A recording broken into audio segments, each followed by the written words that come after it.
Bonjour à tous et bienvenue sur cette nouvelle vidéo. Sachez que je viens d'enregistrer pour une demi-heure de blablatage sur cet engin et je n'avais pas activé le micro. Voilà, donc je vérifie tout bien. Salut à tous, trucs et astuces sur le TRX6, mes trucs et astuces à moi, puisqu'il y en a plein. Enfin, encore qu'il n'y en a pas énormément plein, mais il y en a plein. Je sais que ça va aider quelques-uns, donc encore hier on m'a écrit un message, savoir s'il y avait des gens qui commandent des TRX6, savoir s'il y avait des choses à faire. Je vais essayer de tout vous sortir. Alors voilà mon TRX6 blanc. C'est le modèle le moins aimé de la gamme, le blanc. Il est vrai que le noir est vraiment très joli, et encore plus le gris anthracite. Mais le blanc n'est pas dégueulasse en vrai, très sincèrement, je l'ai. Pas parce que je l'ai que voilà, mais vraiment quand tu l'as, tout le monde me dit à chaque fois, ah ouais en fait en blanc ça va. Mais il faut le voir en vrai, c'est comme d'habitude sur les voitures RC, il faut les voir en vrai pour pouvoir juger du truc. Enfin, ça reste pas néanmoins que le blanc ça fait kitsch, hein. Donc plus qu'un jacuzzi et des danseuses derrière, on est bien. Les ch'tis. Bref, on va passer sur la nouvelle Cam 2, puisque oui, j'ai investi. J'ai investi dans une nouvelle caméra, vous allez voir cette qualité de caméra 2, elle est juste folle. Vous êtes en 2K. Ah là, je vous avais dit, hein, je rigolerai pas sur la prochaine caméra, c'est ce que vous verrez en live, bien évidemment. Donc voilà mon TRX6 avec Hypnosal. Esthétiquement, 2-3 trucs assez cool. J'ai mis des films carbone avant-arrière sur le capot au-dessus. Pourquoi j'ai fait les côtés? Eh bien parce que, petit défaut du TRX6, vous avez les élargisseurs de voie qui sont intégrés à la carrosserie, c'est-à-dire que sur son cousin, le TRX4, ils étaient vissés. Là, vraiment, c'est moulé avec la carrosserie. Pas bien, pourquoi? Parce qu'en fait, pour donner un effet mat, ils ont peint par-dessus le Lexan, et ce qui fait que dès que tu frottes, eh bien, tu vas voir le blanc de la carrosserie qui est peint par-dessous. Donc, au moindre frottement, ça fait dégueulasse. Et le choix s'est vite fait de dire, bon ben voilà, je vais mettre un vinyle dessus, même si ça frotte, au moins j'aurai du noir en dessous. Il faudra que ça refrotte pour voir du blanc. Bref, pour l'instant ça tient très bien, j'ai bien frotté, il n'y a pas de souci. Donc j'ai fait l'avant et l'arrière, avec des vinyles que vous retrouvez à Action, au magasin Action, hein, ça coûte 2 euros. Et ça fonctionne très bien, vous les chauffez, ça se moule parfaitement, pas besoin de faire de découpe, pas de bulles, ni rien. J'ai mis un petit intérieur, donc un intérieur à 16 euros sur AliExpress, plutôt cool. J'ai mis un petit pare-choc, pare-buffle, pardon, parce que là c'est pas un pare-choc, pare-buffle fait maison. Voilà, ça c'est plus pour la déco parce que ça n'a absolument aucune utilité. Et à l'arrière, un petit système, hop, à aimant pour pouvoir mettre les clips dessus. C'est vraiment très pratique. Je vous conseille de le faire. Vous collez un aimant à l'arrière ou vous scotchez un aimant comme je l'ai fait moi, parce que la colle ça abîme la peinture du Lexan.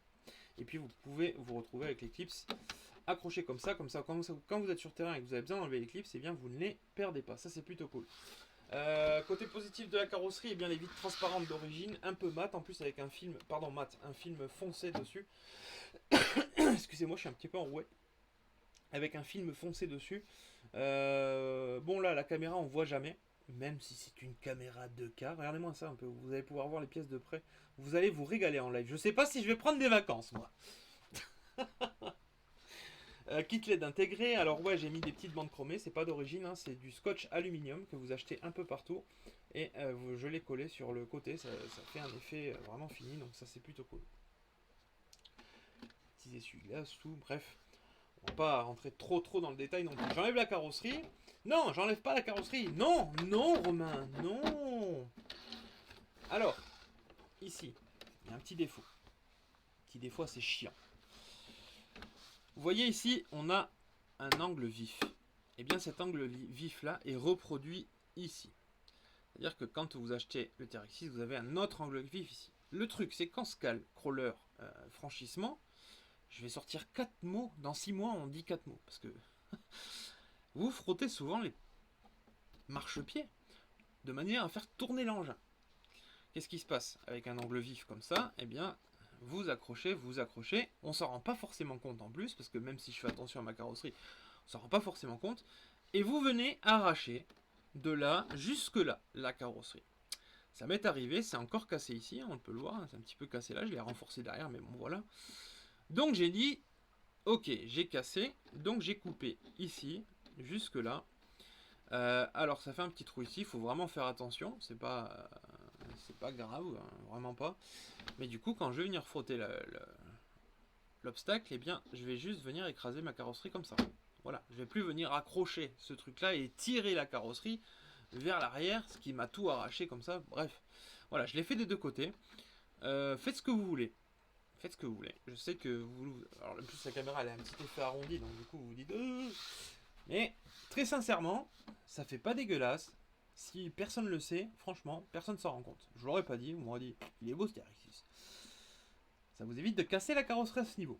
Je sais pas à qui c'est arrivé, mettez-le dans le commentaire si ça vous est arrivé pour les détenteurs de TRX6, c'est intéressant.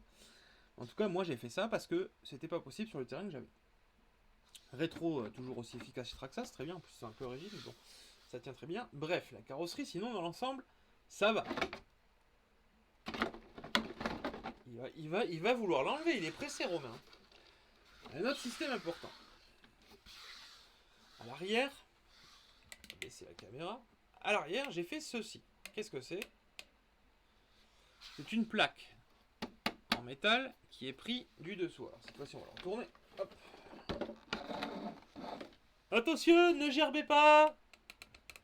Voilà, ça c'est bon ça. Une plaque en métal que j'ai pliée simplement, comme ça et comme ça, en 3 points, vissée sur 2 vis. Parce qu'en fait, quand vous enlevez ça, enlevez. Parce que j'ai des jolis tournevis UDI, autant en profiter quand même. Voilà. On a le temps. Quelle heure il est? Ça va. 6 minutes déjà. On n'a pas encore attaqué le châssis. Eh ben, allez chercher vos chips, hein, les gars. Non, ça va le faire. Hop. Donc c'est une plaque en métal que j'ai fait comme ça. Hein, j'ai replié pour les pneus. C'est une plaque d'essai, j'en ferai une bien propre. Voilà comment c'est foutu d'origine. Regardez un petit peu le défaut de dingue. T'as le pare-choc qui est là, tu viens frotter et regarde ce qui se passe. Tu accroches la carrosserie direct. Ça c'est un défaut. Ça c'est un défaut. Parce que ça tu vas vite casser ta carrosserie ici. Si tu accroches trop, tu vas te retrouver coincé ou casser ta carrosserie. Et c'est pas cool. Cette petite plaque vient ici. Alors c'est moi qui me la suis faite. Hein. Vous pouvez vous la faire, c'est assez simple. Au pire tout ce que je fais, je mettrai les dimensions sur le site romanotes.fr si vous me le demandez. Visser en 2 points directement dans le plastique. Alors je pourrais boulonner. Hein. Bon, je vous dis que le 2 vis suffisent amplement puisque j'ai déjà essayé. Alors j'ai fait un pack avec. Hein. J'ai pas dit que j'ai fait 500 packs avec, mais j'ai fait un pack avec les 2 vis. Mais je suis sûr et certain que ça va fonctionner très bien puisque ça prend quand même dans le plastique. Bref. Donc cette plaque là va te sauvegarder. Je vais y arriver. Là. Va te sauvegarder ta carrosserie et en plus va t'aider à passer. Te permettra de ne plus accrocher si jamais tu as une branche qui se coince sous la carrosserie. Bref. Sachant que ça, à l'avant comme à l'arrière, c'est bien du plastique. Ce n'est pas de l'alu. Beaucoup d'unboxing que j'ai vu, notamment, sans le citer, mais Romain Laneri l'a unboxé, lui aussi a dit que c'était de l'alu. Moi j'ai dit que c'était de l'alu. Un anglais a dit que c'était de l'alu. Bref, c'est du plastique. C'est tellement bien fait que du coup, on se fait avoir. Hein, c'est comme ça, je me suis fait avoir, maintenant vous savez que c'est du plastique. Hop là. Par contre à l'avant, rien à dire. Un système de pare-choc juste méga bien étudié. Le truc qui peut pencher à je sais pas combien de degrés sans frotter en continuant d'avancer. Bref, une réussite totale. Ce système là, pour moi, c'est une réussite totale. C'est bon, on peut enlever la carrosserie. Hein. 2 heures après, il peut enlever la carrosserie. Modification majeure sur mon TRX6. Majeure. Le moteur. Et le vario, bien sûr. Obi-Wan Quick Run Fusion. C'est un moteur brushless. Et pourquoi j'ai fait ça? Alors, le combo d'origine va bien dans le couple, dans la manière de fonctionner. Ça chauffe un peu. Je suis pas trop fan du Titan 21T parce qu'il n'y a vraiment pas de couple. Et heureusement que derrière, il y a une transmission, du moins un calcul de transmission qui est vraiment bien fait, de manière à ce que l'engin ait de la force. Mais le 21T, faut être franc, c'est un moteur qui n'a pas de couple. Mais ça fonctionne. Pour tous ceux qui achètent un TRX6 et qui ont le Titan 21T et le XL3S, XL5, il s'appelle XL5 parce qu'il a 5 niveaux de réglage, ça va bien. J'ai testé, ça va très bien. Sauf que bon, eh bien quand tu es en descente avec un engin comme ça, et qui pique comme ça, qu'est-ce qui va se passer? Soit tu freines avec le mode 1, et du coup, bah, tu as l'impression qu'il n'y a pas de couple, mais ça freine quand même, donc tu es content. Soit tu mets le mode 5, et tu te retrouves en mode crawler. Et du coup, dès que tu vas à peine accélérer, le truc il va prendre 20 cm à chaque petite accélération. Et ça, c'est très désagréable parce qu'il suffit que tu aies une pierre ici, que tu veux repasser ta roue sur un autre élément. C'est complètement aléatoire. Donc, du coup, il n'y a pas de calcul ni de lecture de terrain avec le combo d'origine. Donc, en mettant le fusion, eh bien, on stoppe totalement ce phénomène-là, ce qui fait qu'on peut gérer demi centimètre par demi centimètre au couple. Et ça, c'est juste fantastique. Donc, franchement, je vous invite, hein, si je sais que c'est pas donné, mais à mettre un petit fusion sur un TRX6, ça mange pas de pain. Parce que, vu le tarif de la machine, tant qu'à faire, on continue et on pète un fusion. C'est tout ce que vous avez à faire de toute façon. Mettez un fusion et puis en avant Guingamp, ça marche nickel. Par rapport aux lumières, puisque du coup, quand on met un moteur qui n'est pas d'origine, on est obligé de se brancher sur du 6 volts sur le récepteur et du coup la boîte d'alimentation ne fonctionne plus. Ne vous inquiétez pas, grâce à Jonathan, qui est un abonné en live qui a pu nous expliquer comment il faisait, eh bien vous branchez l'alimentation du modulateur, parce que c'est plutôt un modulateur, son alimentation, vous la branchez directement sur le plus-moins de la batterie, puisque en général vous roulez en 3S, et vous alimentez en 11 volts le modulateur, et lui vous sortira du 3 volts 2. De manière à ce que vous pouvez continuer à mettre vos LED, parce qu'il y a le kit LED intégré sur TRX6. Et comme ça, ça vous change pas grand chose. Donc voilà, vous branchez directement sur le plus-moins de la batterie, enfin du fil de la batterie. Mettez pas sur la batterie. Après, vous enlevez la batterie. Sur le plus-moins de la batterie, vous faites ça proprement et puis vous êtes tranquille. Comme ça, l'alimentation, le modulateur, pardon, est alimenté. Parler un petit peu du cerveau d'origine qui est à 9 kg, et bien vous voyez pour l'instant je ne l'ai pas changé. Aucun souci au niveau du cerveau, je le trouve plutôt cool. Bon, il a commencé un petit peu à prendre quelques coups dans la tronche. C'est un 9 kg full métal, c'est bien. Maintenant, quand le moteur... Le problème, c'est pas tant les engrenages en fait. Les engrenages, c'est vrai que beaucoup de gens vont... On en a parlé encore hier soir. D'ailleurs, je remercie Yann Galsi s'il voit cette vidéo. Il était avec nous hier soir, on a passé une super soirée, c'était cool. Sur le live, bien sûr. On parlait des cerveaux, mais nous ici, le problème des cerveaux, c'est pas les pignons. C'est bien qu'on en casse de temps en temps. C'est surtout le moteur. En fait, le moteur, au bout d'un moment, il fatigue, et il a plus de force. Donc en fait, au départ, un cerveau qui est à 9 kg, il finit à 4 kg, puis à 2 kg, puis après, c'est fini. Une fois qu'il a les roues sur terre, le truc, il tourne quasiment plus. Le cerveau est décédé. Il faudrait qu'on change le moteur pour bien faire. Mais au final, un moteur, ça se trouve pas. Enfin bref, ça se trouve, mais c'est compliqué. Il faut changer le cerveau. Donc là, il est plutôt neuf. J'ai tout juste les 10 packs, on va dire. Et il commence seulement à peiner sur certains endroits. C'est vraiment pas dramatique. Je peux le laisser complètement. Mais un jour ou l'autre, il faudra que je le change. Alors là, c'est le 2075X. Je sais pas sur quoi je partirai. Je crois que je vais investir dans un cerveau à 100 € parce qu'il faut le faire. Et j'espère pas être déçu d'ailleurs. Voilà, la corne en cerveau plastique, alors faites bien attention qu'elle soit bien serrée, et si jamais moi je vous conseille de mettre dans la corne au niveau des dents, une toute petite pointe de loctite pour que ça ne bouge plus, parce que sinon, vous pouvez l'enlever, vous inquiétez pas, la loctite ne vous gênera pas. Je parle d'une colle cyano. Vous en mettez un petit peu, vous serrez, parce qu'après, si ça commence à glisser, vous fumez votre corne. Et cette corne là, eh bien c'est une corne inversée, donc vous pouvez pas mettre n'importe quelle corne. Si vous mettez une corne classique, vous allez empêcher le pont de débattre complètement. Là il peut, puisque du coup la corne elle est bien, vraiment faite pour. Si vous mettez une corne classique, eh bien vous allez buter un peu plus haut. Alors certes, ça change pas grand chose, mais bon, tant qu'à faire les choses bien, il faut le faire. Au niveau de l'entretien, sorti du carton, ce que j'ai fait, j'ai graissé mes 6 ponts portiques. Alors quel type de graisse vous allez utiliser? Alors vous pouvez utiliser de la graisse marine, il faut une graisse marine de première qualité, pas une graisse marine minérale, sinon ça va finir en poudre. Vous prenez une graisse lithium, pour moi c'est ce que je fais, la graisse lithium, quitte à peut-être réouvrir dans 3 mois, mais ce sera pour moi un plaisir de réouvrir plutôt qu'une tare. Une bonne graisse lithium, mettez pas ça, chargez pas ça comme un mulet, vous graissez simplement avec un pinceau, vous en laissez un petit peu trop, c'est plutôt bien, et vous refermez, vous faites ça pour les 6 ponts, et vous êtes tranquille. Au niveau du centre du pont, c'est tout à fait différent. Il ne faut pas graisser comme un goret, puisqu'en fait, dedans, vous avez un petit arc, comme ça, qui permet en fait de faire de bloquer le pont ou de le débloquer. Ce petit arc là, il glisse comme ceci tout doucement, et si vous mettez trop de graisse, eh bien vous empêchez l'arc de bloquer le pont, donc du coup vous aurez des difficultés à bloquer ou ouvrir le pont.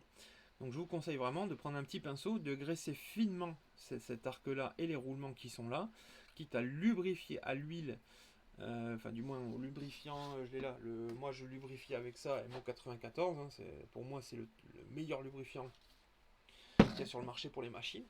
Vous lubrifiez avec ça, vous fermez, ça par contre vous allez plus tranquille que ça. Une fois que vous avez fait l'entretien de tout ça, je vous déconseille vivement d'aller sans arrêt dans la flotte. Vous pouvez y aller, ça va. Si vous y allez trop souvent, contrôlez ce roulement qui est là, parce que ce roulement-là, il a tendance à gripper, même graisser. Ou alors vous investissez dans un roulement inox, ici, un petit roulement inox sur cette partie-là, et vous l'avez 6 fois, hein, donc 6 roulements inox. Hein. Comme ça, au moins, celui-là, vous êtes sûr qu'il ne grippera pas. Et l'autre qui grippe, eh bien, c'est celui... le même mais au fond, beaucoup plus petit. Donc celui-là il a tendance à gripper, et une fois qu'il grippe et qu'il casse, il vous casse la transmission. Hein, donc attention à l'eau quand même. Moi j'y vais, hein, vous voyez tel quel, j'y vais, mais derrière ça je fais un contrôle. J'hésite pas, de toute façon vous avez déjà graissé, mais ça n'empêche pas que l'eau s'infiltre, et au final la graisse elle s'en va quoi. Je veux dire, donc voilà, attention à l'eau quand même, attention à la boue. C'est pas parce que c'est un crawler qu'il faut aller faire le port dans la boue tous les jours sans entretien. Votre machine elle lâchera quand même. Un truc qui est marqué dans la notice, et ça je fais une petite dédicace à Dakota, dit Dieu. Dans la notice, il y a bien marqué de boucher les pneus. Et oui, à la fin de la notice, il y a marqué boucher les pneus. C'est très important sur ce genre d'engin de boucher les pneus. Pourquoi ? Si vous ne bouchez pas les pneus, ça va fonctionner très bien. Au bout de 2 semaines, le pneu va commencer à prendre sa forme, ça va gripper encore plus. Vous allez dire, oh là là là là, la machine de fou.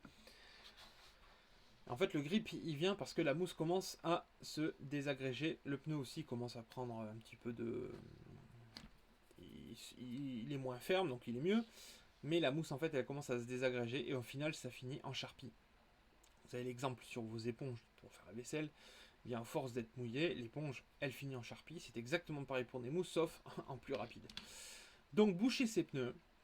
Et vous allez conserver des mousses en bon état, ce qui permettra à l'engin de pouvoir faire des dévers assez importants sans que le pneu se plie sur le côté. Parce qu'en fait, quand vous avez une mousse dégradée, eh ben, il s'écrase, ça c'est sûr, mais aussi sur les dévers, il a tendance à se déformer complètement, ce qui fait que l'engin, il tient plus du tout, quoi. La mousse est assez importante en scale. Donc après, oui, vous pouvez investir dans des mousses dual de chez Proline, mais c'est 20 € les deux, donc 60 € les 6. Ça fait mal au portefeuille, mais bon, des fois on veut se faire plaisir. Enfin, l'engin coûte déjà quand même 750 balles, plus plus ça. Donc vaut mieux éviter les frais et faire comme ça, conserver d'origine. Pour faire un petit compte rendu de ces pneus là, ce ne sont pas des Canyon Trail, hein, c'est pas les Canyon Trail, c'est presque pareil je trouve, hein, la gomme est la même, presque la même. Mais les crampons sont pas pareils et ils ne grippent pas pareil que le Canyon Trail. Ils sont moins performants qu'un Canyon Trail, donc certes l'engin va déraper plus qu'un TRX4, mais bon, son 6 roues motrices ça rattrape totalement tout et il a quand même de meilleures performances que le TRX4 pour grimper. Donc bon, c'est vrai que c'est pas mal d'avoir un pneu qui glisse un peu plus. Ça évite de passer absolument partout. J'ai commencé à modder ce pneu là d'ailleurs pour faire voir un petit peu s'il y a plus de grip. Bon, bref, je vais peut-être modder les pneus, sachant qu'il n'y a pas encore de mode sur internet pour ces pneus là. Alors si vous en avez un, on est preneur, vous mettez ça dans les commentaires, j'irai voir. Parce que du coup, moi je me le mode tout seul, alors j'y vais crampon par crampon pour voir un petit peu comment ça se passe. Mais bon. Sortie du carton aussi, alors du coup, il va falloir faire aussi les amortisseurs. Alors faire, c'est un grand mot, il y en a qui vont le vider, il y en a qui vont le laisser rempli. Moi, je les ai vidés sur mon TRX4, sur celui-là, je l'ai laissé rempli. Mais, Traxxas, quand vous appuyez, eh bien, ça remonte comme ça, comme ça, comme ça a du mal. Qu'est-ce qui se passe en fait? Vous voyez que là, mes 6 amortisseurs fonctionnent parfaitement, bien qu'ils soient un petit peu trop tarés, il faut que je les relâche un petit peu. Vous avez un petit capuchon. On va voir peut-être la caméra. Bon, il est là le capuchon noir. Vous le débloquez. Il te sert ça au montage comme des fous. Vous le débloquez. Clac, vous le débloquez. Alors peut-être un petit peu plus. Ça va libérer la force qui est créée sur l'axe et vous n'avez pas de fuite. Ne vous inquiétez pas. Je dis pas ça au pif, je l'ai fait, je le sais. Vous débloquez un petit peu ce piston, ça ne bougera pas et ça libère votre amortisseur. Ça lui permet d'avoir le débattement correct qu'il a d'origine et pas le truc que tu as sorti du carton où ça fait... ça en chie. Voilà pour ce TRX6. Voilà ce que je fais sorti du carton. On va reprendre la petite carrosserie quand même. Voilà ce que je fais sorti du carton. Bon, il y a peut-être d'autres choses à faire. Toujours pareil, hein, les commentaires, il faut que ça serve de forum au final. Donc n'hésitez pas à mettre ce que vous faites vous dans les commentaires. Alors attendez, on va faire comme en live. Hein. Maintenant c'est tout beau, c'est tout neuf. Salut à tous. Bonsoir, bienvenue sur ce live. Du coup, voilà un petit peu ce que je fais sur... Bougez pas, je fais un petit réglage au passage, regardez. Hop, la magie. Un peu trop. Voilà, un petit peu plus de lumière parce que bon, c'est pas terrible.